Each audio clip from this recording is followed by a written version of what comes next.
दर्शकों ब्रेक तो बाद तुहाडा सब दा भरपूर स्वागत है। सो व्यूअर्स गलबात करन जा रहे हैं कि भारत में आर्थिक मंदहाली ने लोगों में हाहाकार मचाई हुई है, पर प्रधानमंत्री मोदी यूरोपीयन देशों का दौरा कर रहे हैं। पर भारत नूं उदों वड्डा झटका लगा जदों नीदरलैंड के प्राइम मिनिस्टर ने मोदी नाल मिलण तो पहला एक प्रैस कॉन्फ्रेंस में भारत में प्रैस की आज़ादी ते घट गिनतियां ते हो रहे जुल्मां का मुद्दा जिहड़ा चुक्या। सो भारत ने इस ते तिखा रिएक्शन दिता। सो इस बारे आप गलबात करन जा रहे हैं। सो असीं चाहांगे कि तुसीं इसे तरह बड़े रहना देखण सुन लई एंड लिखण लई तुहाडा सब दा बहुत बहुत धन्नवाद जी। डॉक्टर साहब की कहना चाहोगे? देखो जदों असीं ग्रो हो रहे सी अर्ली डेज उदों हॉलैंड मुल्क बारे सुनते सी। हुण हॉलैंड का नाम नीदरलैंड है और उन्हां दे लोकां नूं असीं डच कहंदे सी। उन्हां दी बोली नूं जदों मैं हुण बाहरले अपने देखदा जिहड़े कि नीदरलैंड च रहिंदे ने डुच कहंदे ने, DUTCH हुंदा है। और इहदे च कोई शक नहीं है कि भी ये जिहड़े डच ने जां डुच ने नीदरलैंड हॉलैंड तो नीदरलैंड तक पहुंचण वाले, इन्हां दा भी जदों असीं कलोनीअल हिस्टरी की गल करते हैं कि भी साडे खिते च पिछलियां 5 सदियां च कौन पहुँचे ज़ाहिर है, जिहदे वास्को डी गामा का जिक्र हुंदा है, अंग्रेज़ ने, फ्रेंच ने, डच भी जिहड़े ने उस खिते दे विच उन्होंने भी किस्मत अजमाई की हुई है। सो ये यूरोपीयन कलोनीअल पावर्स ने और इस वेले क्योंकि अमरीका ने जिवें नैटो नूं बिल्कुल छिटक के परे सुट्टिया होया है। इनफैक्ट कला यही नहीं, पिछले दिनों कैनेडा दे नाल जिहड़ा 1945 का एक ऐद सी डिफेंस का अमरीका कैनेडा का, उसनूं भी अमरीका ने सस्पेंड किया। और जिहड़ी मीडिया रिपोर्टिंग सी शायद BBC दी भी सी कि जिहड़ा कैनेडियन प्राइम मिनिस्टर जिहने मार्क कार्नी ने उत्थे नैटो वाली गैदरिंग च जिसनूं बड़िया ने सराहाया सी कि जी ये तां लाइक उस जिहड़ा उहदा बहुत वड्डा उन्हें चैलेंज करता ट्रंप नूं और जिवें बहुत वड्डा डिप्लोमैट बन के कैनेडियन प्राइम मिनिस्टर उभरे। हालांकि 3 महीने पुरानी गल है, पर हुण उहदा नोटिस वाइट हाउस ने लिया। उन्होंने वो एग्रीमेंट जिहड़ा 80 तो ज़्यादा 85 साल पुराना है उन्होंने सस्पेंड किया। हुण इस वेले क्योंकि वपारक तौर के उत्ते भी अपनी टैरिफ्स की गल और दूसरी चल रही है, वो अमरीका ने कोई नैटो नूं कोई बहुता स्पेस नहीं दिता है। सो इस सारे च भारत नूं अपने तौर के उत्ते छिटक के परे सुट्टिया होया, कोई ट्रेड डील अमरीका नाल साइन नहीं हुई। सो ये जिन्हों हैफजैडस दौड़ रहे ने, यूरोपीयन यूनीयन ने भी एक डील साइन की इंडिया नाल जदों मैमो ऑफ अंडरस्टैंडिंग होया, लेकिन वो डील भी जिहड़ी है लास्ट मिनट के उत्ते उस दे विच जिहड़ा अगेन रुकावट आई। अमरीका नाल तो उन्होंने साइन हुई नहीं है।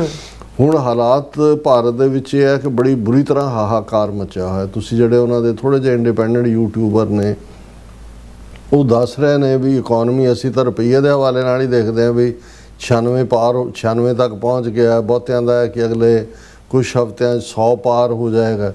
पर जिहड़े लोग माहिर ने सारे दे जिहड़ा डाटा नूं देख के प्रॉपर करते हैं, वो कहते हैं कि भी कैपिटल तो दौड़ रही है उत्थों। कला यही नहीं कि जिहड़े फॉरेन डायरैक्ट इन्वेस्टमेंट सी FDI दे थल्ले बाहरले लोग भारत दे बाजार जां शेयर मार्केट दे विच इन्वेस्ट कर रहे सी, वो तो दौड़ ही रहे हैं। उन्होंने ईवन जिहड़े इंडियन इन्वेस्टर उत्थे मौजूद सी जिहड़े कर रहे सी, वो इंडियन इन्वेस्टर भी उत्थों कढ़ के बाहर नूं जा रहे हैं। हुण ये ठीक है कि भी अडानी दे नाल जिवें अज दीयां वड्डियां खबरां सारे पासे है कि जी वो केस वापस लै रहा है जस्टिस डिपार्टमेंट और वापस $18 मिलियन का फाइन जिहड़ा उन्हें पे करना है। और एक ये है कि अमरीका नाल डील बनाई है अडानी ने, वो केस वापस लैण लई इसलिए लै गए ने कि $10 बिलियन अडानी जिहड़ा है वो अमरीका दे विच इन्वेस्ट करेगा, जिहदे चों 15,000 नवे जॉब पैदा होणगे। हुण उत्थों वाले पुछ रहे हैं कि भी इत्थे तां बेरोज़गारी का बुरा हाल, बौंके दिहाड़े सिलेंडर नहीं मिल रहे, गैस स्टेशनां ते लंबियां लाइनां लगियां हुईयां ने, और दूसरे ने ते अडानी जिहड़ों लुटाया इन्हां दोनों गुजरातियां ने सारे भारत नूं, मोदी और अमित शाह ने, वो $10 बिलियन अमरीका च तां इन्वेस्ट करेगा 15,000 जॉब क्रिएट करने दे लई, ਪਰ ਭਾਰਤ ਦਾ ਕੀ ਬਣੇਗਾ। ਸੋ ਉਹਨਾਂ ਹਾਲਾਤਾਂ 'ਚ ਜਦੋਂ ਕਿ ਲੋਕਾਂ ਦਾ ਤੁਸੀਂ ਕੋਈ ਪ੍ਰੈਸ ਕਾਨਫਰੰਸ ਹੀ ਨਹੀਂ ਕਰਨੀ, ਜਿਹੜੀ ਨਹੀਂ ਕੀਤੀ ਮੋਦੀ ਨੇ ਕਦੇ ਵੀ, ਤੁਸੀਂ ਜਿੱਥੇ ਵਿਆਹ 'ਚ ਬੀ ਦਾ ਲੇਖਾ ਦੀ ਗੱਲ ਹੁੰਦੀ ਹੈ, ਅਕਸਰ ਸਾਡੇ ਪੰਜਾਬੀ 'ਚ ਕਹਿੰਦੇ ਨੇ, ਪਰ ਤੁਸੀਂ ਸਿਰਫ ਤੇ ਸਿਰਫ ਹਿੰਦੂ ਹਾਰਟਲੈਂਡ ਜਾਂ ਦੂਸਰੀਆਂ ਥਾਵਾਂ ਤੇ ਚੋਣਾਂ ਜਿੱਤਣ ਦੇ ਲਈ ਆਪਣੇ ਜਿਹੜਾ ਪੂਰਾ ਦਰਬਾਰੀ ਮੀਡੀਆ ਉਸ ਨੂੰ ਉਹਨਾਂ ਟੌਪਿਕਸ ਦੇ ਉੱਤੇ ਹੀ ਤੁਸੀਂ ਲਾਇਆ ਹੋਇਆ ਹੈ ਕਿ ਜੀ ਹੁਣ ਇਹ ਮੁਹਰਮ ਆ ਜਾਏਗੀ, ਹੁਣ ਬਕਰੀਦ ਆ ਜਾਏਗੀ, ਹੁਣ ਮੁਸਲਮਾਨਾਂ ਨਾਲ ਇਹ ਕਰਨਾ ਹੈ, ਹੁਣ ਉਹਨਾਂ ਨਾਲ ਇਹ ਕਰਨਾ ਹੈ, ਹਿੰਦੂਤਵਾ ਦਾ ਮੰਤਰ ਹੀ ਤੁਸੀਂ ਉਹਨਾਂ ਨੂੰ ਜਪਾ ਰਹੇ ਹੋ ਸਾਰਿਆਂ ਨੂੰ, ਤੇ ਨਾਲ ਦੀ ਨਾਲ ਇਹ ਕਹਿ ਰਹੇ ਹੋ ਕਿ ਜੀ ਇਹ ਜਿਹੜੀ ਆਉਣ ਵਾਲਾ ਦਹਾਕਾ ਹੈ, ਜੇ ਦੁਨੀਆ ਨਾ ਸੰਭਲੀ ਤੇ ਇਹ ਬੜੀ ਜਿਹੜੀ ਹੈ ਉਹ ਸ਼ੋਕਗ੍ਰਸਤ ਦਹਾਕਾ ਹੋਏਗਾ, ਇਹ ਬੜਾ ਆਪੱਤੀ ਕਾਲ ਹੋਏਗਾ ਫਲਾਣਾ। ਹੁਣ ਉਹਨੂੰ ਈਰਾਨ ਵਾਰ ਨਾਲ ਵੀ ਜੋੜ ਰਹੇ ਨੇ। ਹਾਲਾਂਕਿ ਜਿਹੜੇ ਉਹਨਾਂ ਦੇ ਐਕਸਪਰਟ ਨੇ ਉਹ ਦੱਸ ਰਹੇ ਨੇ ਵੀ ਰੁਪਈਏ ਦਾ ਮੰਦ ਹਾਲ ਈਰਾਨ ਦਾ ਹੁਣ 3 ਮਹੀਨੇ ਪਹਿਲਾਂ ਆਲਮੋਸਟ ਸ਼ੁਰੂ ਹੋਇਆ 28 ਫਰਵਰੀ ਤੋਂ ਬਾਅਦ। ਇੰਡੀਆ ਦਾ ਰੁਪਇਆ ਤਾਂ ਲਗਾਤਾਰਤਾ ਨਾਲ ਡਿੱਗ ਰਿਹਾ, ਜਦੋਂ ਮੋਦੀ ਐਂਡ ਕੰਪਨੀ 60 ਦੇ ਨੇੜੇ ਤੇੜੇ ਸੀ ਕਿੱਥੇ ਪਹੁੰਚ ਗਿਆ। ਸੋ ਜਦੋਂ ਇਹ ਹੁੰਦਾ ਹੈ ਕਿ ਵੀ ਤੁਹਾਡਾ ਸਾਰੇ ਪਾਸਿਓਂ ਤੁਸੀਂ ਆਪਣੇ ਲੋਕਾਂ ਨੂੰ ਫੇਸ ਵੀ ਨਹੀਂ ਕਰਨਾ ਚਾਹੁੰਦੇ, ਚੋਣਾਂ ਉਹਨਾਂ ਨੇ ਬੰਗਾਲ ਦੀ ਜਿੱਤ ਲਈ ਹੈ, ਪੌਂਡੀਚੇਰੀ ਜਿੱਤ ਲਈ ਹੈ, ਅਸਾਮ ਦੀ ਜਿੱਤ ਲਈ, ਹੁਣ ਉਹਨਾਂ ਨੂੰ ਲੱਗਦਾ ਕਿ ਵੀ ਕੋਈ ਨਹੀਂ, ਇਹ ਨੇ ਜੇ ਕੋਵਿਡ ਦੇ ਚੱਲਦੇ ਆ 43 ਲੱਖ ਬੰਦਾ ਉੱਥੇ ਮਰ ਵੀ ਗਿਆ, ਕਿਸੇ ਨੂੰ ਕੀ ਫਰਕ ਪਿਆ ਵੀ ਇਹ ਮਿੱਟੀ ਦੇ ਮਾਧੋ ਨੇ ਸਾਰੇ। ਔਰ ਉਹ ਆਪਣਾ ਝੋਲਾ ਚੁੱਕ ਕੇ ਮੋਦੀ 4 ਰੋਜ਼ਾ ਦੌਰੇ ਦੇ ਉੱਤੇ ਯੂਰਪ ਨਿਕਲ ਗਿਆ, ਨਾਰਵੇ ਔਰ ਨੀਦਰਲੈਂਡ ਔਰ ਦੂਸਰਾ। ਹੁਣ ਇਹਦੇ ਕੋਈ ਸ਼ੱਕ ਨਹੀਂ ਹੈ ਕਿ ਜੀ ਉਹ ਫਿਰ ਉੱਥੇ ਉਹਨਾਂ ਦੀ ਹੋ ਜੀ ਫਲਾਣਾ ਹਾਈਐਸਟ ਜਿਹੜਾ ਸਿਵਿਲੀਅਨ ਅਵਾਰਡ ਹੈ ਉਹਨਾਂ ਨੇ ਮੋਦੀ ਨੂੰ ਦਿੱਤਾ ਹੈ। ਮੋਦੀ ਐ ਉਂਗਲ ਕਰ ਕਰਕੇ ਇਸ ਤਰ੍ਹਾਂ ਬੋਲ ਰਿਹਾ, ਇਹ ਕਰ ਰਿਹਾ, ਮੋਦੀ ਵਿਸ਼ਵ ਗੁਰੂ ਨੂੰ ਸਾਰੇ ਸੁਣ ਰਹੇ ਨੇ। ਲੇਕਿਨ ਕਈ ਵਾਰ ਇਹ ਹੁੰਦਾ ਹੈ ਕਿ ਵੀ ਜਿਹੜੇ ਲੋਕ ਬਹੁਤ ਚਲਾਕ ਬਣ ਰਹੇ ਹੁੰਦੇ ਨੇ, ਘੱਟੋ ਘੱਟ ਯੂਰਪ ਦੇ ਇਹਨਾਂ ਮੁਲਕਾਂ 'ਚ, ਉਹ ਨੀਦਰਲੈਂਡ ਹੋਏ, ਉਹ ਸਵਿਟਜ਼ਰਲੈਂਡ ਹੋਏ, ਇਹ ਨਾਰਵੇ ਹੋਏ, ਇਹ ਸਾਰੇ ਮੁਲਕ ਜਿਹੜੇ ਨੇ ਇਹ ਕਿਤੇ ਨਾ ਕਿਤੇ ਜਿਹੜੀ ਡੈਮੋਕ੍ਰੇਸੀ ਦੀ ਟਰੂ ਫਾਰਮ ਹੈ, ਜਿਹਦੇ 'ਚ ਫਰੀडम ਆਫ ਦਾ ਪ੍ਰੈਸ ਹੈ, ਜਿਹਦੇ 'ਚ ਮਾਈਨੋਰਟੀਜ਼ ਰਾਈਟਸ ਦੀ ਗੱਲ ਹੈ, ਕਿਉਂਕਿ ਇਹਨਾਂ ਮੁਲਕਾਂ ਦੇ ਵਿੱਚ ਹੁਣ ਤਾਂ ਉੱਥੇ ਵੀ ਰਾਈਟ ਵਿੰਗਰ ਜਿਹੜੇ ਨੇ ਉਹ ਸਿਰ ਚੁੱਕ ਰਹੇ ਨੇ ਔਰ ਨਫ਼ਰਤ ਫੈਲਾ ਰਹੇ ਨੇ।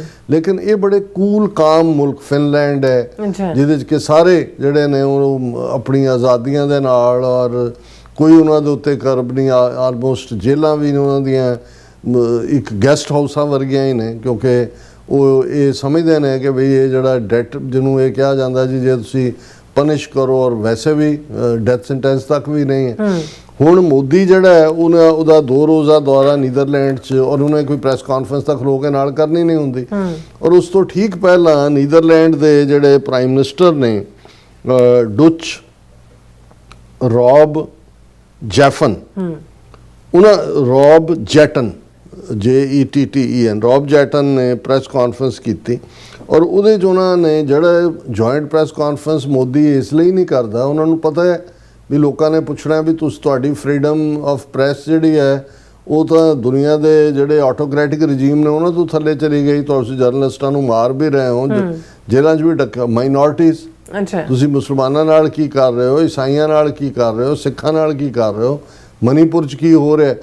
ਸੋ ਮੋਦੀ ਕਰਦਾ ਹੀ ਨਹੀਂ ਹੈ ਕੋਈ ਵੀ ਪ੍ਰੈਸ ਕਾਨਫਰੰਸ ਇਸ ਲੈਵਲ ਦਾ। ਲੇਕਿਨ ਇਹਨੇ ਜਿਹੜਾ ਪ੍ਰਾਈਮ ਮਿਨਿਸਟਰ ਰੌਬ ਜੈਟਨ ਨੇ ਜਿਹੜੀ ਹੈ ਉਹ ਪ੍ਰੈਸ ਕਾਨਫਰੰਸ ਕੀਤੀ, ਔਰ ਇਹ ਜਿਹੜੀ ਹੈ ਔਰ ਇਹ ਮੋਦੀ ਨਾਲ ਮੀਟਿੰਗ ਤੋਂ ਪਹਿਲਾਂ ਦੀ ਗੱਲ ਹੈ, ਔਰ 2 ਦਿਨ ਦੇ ਵਿਜ਼ਿਟ ਸੀ, ਸੈਚਰਡੇ ਔਰ ਸੰਡੇ।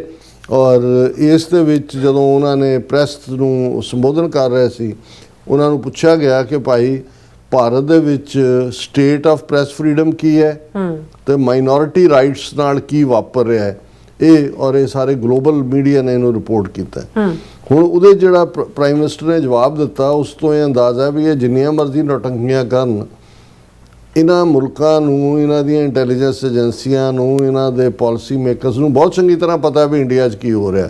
ਉਹ ਆਪਣੇ ਵਪਾਰਕ ਹਿੱਤਾਂ ਲਈ ਅੱਖਾਂ ਬੰਦ ਕਰ ਲੈਣ, ਕੋਈ ਹੋਰ ਹੋਣ। ਉਹਦੇ 'ਚ ਹੁਣ ਪ੍ਰਾਈਮ ਮਿਨਿਸਟਰ ਨੀਦਰਲੈਂਡ ਦਾ ਕਹਿੰਦਾ it's not only about press freedom but also about the rights of minorities who are under severe pressure। ਹੁਣ ਹਾਲਾਂਕਿ ਬੜੀ ਡਿਪਲੋਮੈਟਿਕ ਫਾਈਨ ਲੈਂਗੁਏਜ ਹੈ, ਜਦੋਂ severe pressure ਦਾ ਮਤਲਬ ਇਹ ਹੁੰਦਾ ਵੀ ਐਵੇਂ ਨਹੀਂ ਹੈ ਕਿ ਵੀ ਜਸਟ ਵਾਇਓਲੇਟ ਹੋ ਰਹੇ ਨੇ ਜੀ ਹਿਊਮਨ ਰਾਈਟ। severe pressure ਕਿ ਬਹੁਤ ਜ਼ਿਆਦਾ ਦਬਾਅ ਥੱਲੇ ਨੇ ਘੱਟ ਗਿਣਤੀਆਂ। ਕੱਲੀ ਪ੍ਰੈਸ ਫਰੀडम ਦੀ ਗੱਲ ਨਹੀਂ ਹੈ, ਪ੍ਰਾਈਮ ਮਿਨਿਸਟਰ ਨੀਦਰਲੈਂਡ ਦਾ ਕਹਿ ਰਿਹਾ that applies in the first place to the Muslim community ਕਿ ਵੀ ਜਿਹੜੀਆਂ ਘੱਟ ਗਿਣਤੀਆਂ severe ਪ੍ਰੈਸ਼ਰ ਥੱਲੇ ਨੇ ਉਹਨਾਂ 'ਚ ਸਭ ਤੋਂ ਜ਼ਿਆਦਾ ਮੁਸਲਮਾਨ ਨੇ, ਬਟ ਆਲਸੋ ਟੂ ਮੈਨੀ ਅਦਰ ਸਮਾਲਰ ਕਮਿਊਨਿਟੀਜ਼। ਹੁਣ ਇਹਦੇ ਬੇਸ਼ੱਕ ਉਹਨੇ ਸਿੱਖਾਂ ਦਾ ਨਾਂ ਨਹੀਂ ਲਿਆ, ਲੇਕਿਨ ਐਨ ਜਦੋਂ ਕਿ ਮੋਦੀ ਉੱਥੇ ਸੀ, ਜਿਸ ਹੋਟਲ 'ਚ ਸੀ, ਸਿੱਖਸ ਫਾਰ ਜਸਟਿਸ ਨੇ ਉੱਥੇ ਜਿਹੜਾ ਉਹ ਖਾਲਿਸਤਾਨ ਦੇ ਝੰਡਿਆਂ ਦੇ ਨਾਲ ਪ੍ਰੋਟੈਸਟ ਵੀ ਕੀਤਾ, ਆਪਣੀ ਆਵਾਜ਼ ਵੀ ਬੁਲੰਦ ਕੀਤੀ ਵੀ ਸਾਡੇ ਨਾਲ ਕੀ ਹੋ ਰਿਹਾ, ਅਸੀਂ ਤਾਂ ਆਪਣਾ ਅੱਡ ਮੁਲਕ ਚਾਹੁੰਦੇ। ਹੁਣ ਪ੍ਰਾਈਮ ਮਿਨਿਸਟਰ ਜਿੱਥੇ ਮੁਸਲਮਾਨਾਂ ਦਾ ਜ਼ਿਕਰ ਕਰਦਾ, ਬੇਸ਼ੱਕ ਸਿੱਖ ਲਫ਼ਜ਼ ਉਹਨੇ ਨਹੀਂ ਇਸਤੇਮਾਲ ਕੀਤਾ, ਬਟ ਆਲਸੋ ਟੂ ਮੈਨੀ ਅਦਰ ਸਮਾਲਰ ਕਮਿਊਨਿਟੀਜ਼।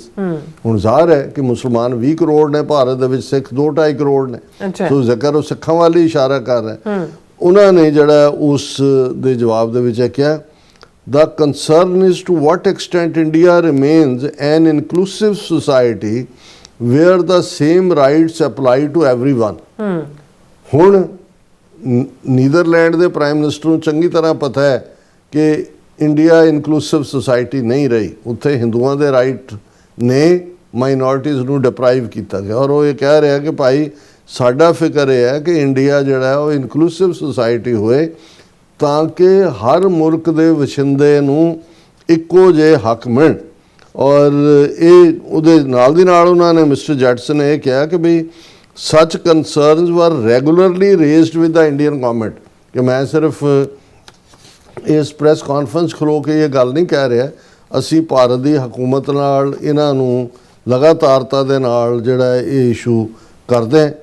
ਹੁਣ ਇਹਨੇ ਤਾਂ ਅਗਲਾ ਬਾਅਦ 'ਚ ਮੋਦੀ ਦੇ ਨਾਲ ਮੁਲਾਕਾਤ ਹੋਈ, ਉਹਨੇ ਉਹਦੀ ਸਿਫਤ ਕੀਤੀ, ਉਹਦੀ ਉਹ ਬਿਸਾਈਡ ਦਾ ਪਰ ਇਸ ਸਾਰੇ ਜਿਹੜਾ ਜਿਵੇਂ ਹੁੰਦਾ ਵੀ ਉਸ ਗੁਬਾਰੇ 'ਚੋਂ ਜਿਹੜਾ ਫੁੱਲਿਆ ਹੋਇਆ ਸੀ ਇਹਦਾ ਪਕਾਨਾ ਮੋਦੀ ਦਾ, ਉਹਦੇ 'ਚੋਂ ਹਵਾ ਉਹਨੇ ਕੱਢਤੀ ਨਾਲ ਦੀ।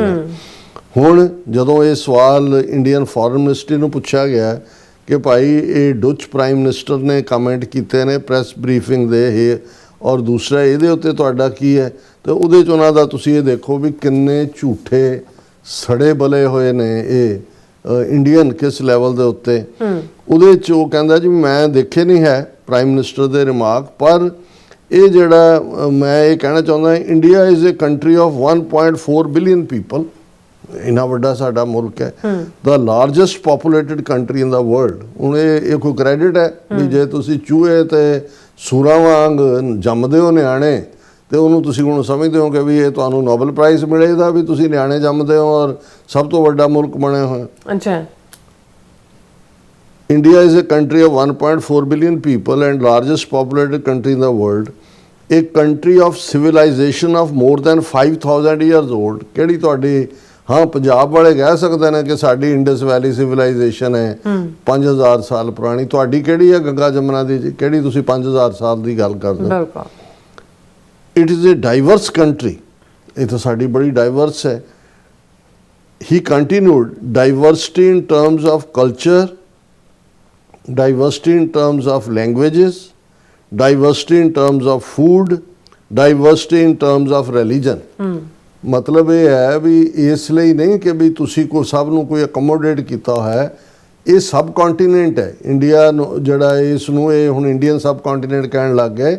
ਆਪਣੇ ਕੰਟੀਨੈਂਟ ਇੱਕ ਪੂਰਾ ਦੀਪ ਹੁੰਦਾ ਹੈ, ਇਹ ਉਪ ਮਹਾਦੀਪ ਹੈ, ਤੇ ਸਬ ਕੰਟੀਨੈਂਟ ਦੇ ਵਿੱਚ 20 ਨੇਸ਼ਨਸ ਰਹਿੰਦੇ ਨੇ। ਉਹ ਜਿਹੜਾ ਜਿਹਨੂੰ ਡਾਈਵਰਸਿਟੀ ਕਹਿੰਦੇ, ਉਹ ਕੋਈ ਇੰਡੀਆ ਦਾ ਹਿੱਸਾ ਨਹੀਂ ਕਿ ਕੋਈ ਇੱਕ ਦੀ ਬੋਲੀ ਦੂਜੇ ਨਾਲ ਨਹੀਂ ਰਲਦੀ, ਉਹ ਤਾਂ ਇੱਕ ਜੀਓਗ੍ਰਾਫੀਕਲ ਮੈਪ ਤੁਹਾਨੂੰ ਜਾਣ ਲੱਗੇ ਬ੍ਰਿਟਿਸ਼ ਕਲੋਨੀਅਲਸ ਦੇ ਗਏ। ਇਹ ਸਬ ਕੰਟੀਨੈਂਟ ਜਿਹੜਾ ਹੈ ਇਹ ਮਲਟੀ ਨੇਸ਼ਨ ਸਬ ਕੰਟੀਨੈਂਟ ਹੈ, ਜਿਹਦੇ 'ਚ 20 ਤੋਂ ਜ਼ਿਆਦਾ ਜਿਹੜੇ ਨੇਸ਼ਨ ਨੇ ਉਹ ਰਹਿੰਦੇ ਨੇ। ਫਿਰ ਉਹ ਕਹਿੰਦਾ every religion whenever any part of the world there was persecution in the past, they all came to India and thrived in India। This is the beauty of India ਕਿ ਜਿਹੜੇ ਵੀ ਰਿਲੀਜਨ ਦੁਨੀਆ 'ਚ ਕਿਤੇ ਸੀ ਉਹਨਾਂ ਦੇ ਉੱਤੇ ਜੇ ਕੋਈ ਜ਼ੁਲਮ ਹੁੰਦਾ ਸੀ ਉਹ ਇੰਡੀਆ 'ਚ ਆਏ ਔਰ ਇੱਥੇ ਉਹ ਬੜੇ ਪ੍ਰਫੁੱਲਤ ਹੋਏ। ਇਹਨਾਂ ਨੂੰ ਕੋਈ ਪੁੱਛੇ ਕਿ ਬੁੱਧ ਤਾਂ ਤੁਹਾਡੀ ਧਰਤੀ ਜੇ ਤੁਸੀਂ ਉਹਨੂੰ, ਇਹ ਤਾਂ ਨੇਪਾਲ ਵਾਲਿਆਂ ਨੇ ਇਹਨਾਂ ਨੂੰ ਦੌੜਾਇਆ ਵੀ ਤੁਹਾਡੇ ਕਿੱਥੋਂ ਜੰਮਿਆ ਬੁੱਧ, ਬਈ ਉਹ ਤਾਂ ਸਾਡੇ ਕਪਲ ਵਸਤੂ ਜੰਮਿਆ ਇਸ ਲਈ ਉਹ ਨੇਪਾਲੀ ਆ, ਹੁਣ ਨਹੀਂ ਕਹਿੰਦੇ। ਉਹਨਾਂ ਨੂੰ ਕੋਈ ਪੁੱਛੇ ਵੀ ਜਿਹੜੇ ਬੁੱਧ ਧਰਮ ਨੂੰ 1000 ਸਾਲ ਉਸ ਖਿੱਤੇ ਦੇ ਲੋਕਾਂ ਨੇ until up to Afghanistan own ਕੀਤਾ ਸੀ, ਉਸ ਬੁੱਧ ਧਰਮ ਦਾ ਕੀ ਬਣਿਆ? ਬਾਕੀ ਤਾਂ ਛੱਡੋਗੇ ਤੁਸੀਂ 500 ਯਹੂਦੀਆਂ ਨੂੰ ਰੱਖ ਲਿਆ, ਜਾਂ ਕੋਈ ਜਿਹੜੇ ਨੇ ਕ੍ਰਿਸਚਨ ਤਾਂ ਆਏ ਹੀ ਜਿਹੜੇ ਨੇ ਉਹ ਵਪਾਰੀ ਸੀ ਸਾਊਥ ਦੇ ਜਿਹੜੇ ਕੇਰਲਾ 'ਚ ਆਏ। ਕਿ ਵੀ ਤੁਸੀਂ ਇਹ ਦੱਸੋ ਕਿ ਵੀ ਉਹ ਜਿਹੜੇ ਬੁੱਧ ਧਰਮ ਨੂੰ ਮੰਨਣ ਵਾਲੇ ਤੁਹਾਡੇ ਇਨਹੈਬੀਟੈਂਟ ਸੀ 1000 ਸਾਲ ਜਿਹੜੇ ਉੱਥੇ ਰਹੇ, ਉਹਨਾਂ ਨੂੰ ਤੁਸੀਂ ਕਿਵੇਂ ਐਲੀਮੀਨੇਟ ਕੀਤਾ? ਜਿੰਨੇ ਤੁਹਾਡੇ ਅੱਜ ਤੁਸੀਂ ਪ੍ਰਾਚੀਨ ਮੰਦਿਰ ਕਲੇਮ ਕਰਦੇ ਹੋ, ਉਹ ਤਾਂ ਸਾਰੇ ਬੁੱਧ ਧਰਮ ਦੇ ਸਤੂਪੇ ਤੇ ਮੱਠ ਤੇ ਦੂਜੇ ਸੀ, ਜਿਹਦੇ 'ਚ ਬੁੱਧ ਦੀਆਂ ਮੂਰਤੀਆਂ ਦੂਜੀਆਂ ਚੁੱਕ ਕੇ ਬਾਹਰ ਸੁੱਟੀਆਂ, ਉੱਤੇ ਸ਼ਿਵਲਿੰਗ ਰੱਖਤਾ ਹੈ, ਜਾਂ ਕਈ ਜੀਭਾਂ ਵਾਲੀ ਕਾਲੀ ਮਾਂ ਰੱਖਤੀ ਲਿਆ ਕੇ ਕਿ ਜੀ ਇਹ ਕਾਲੀ ਮਾਈ ਹੈ ਤੇ ਇੱਥੇ ਫਲਾਣਾ ਹੈ ਤੇ ਢਿਮਕਾ ਹੈ।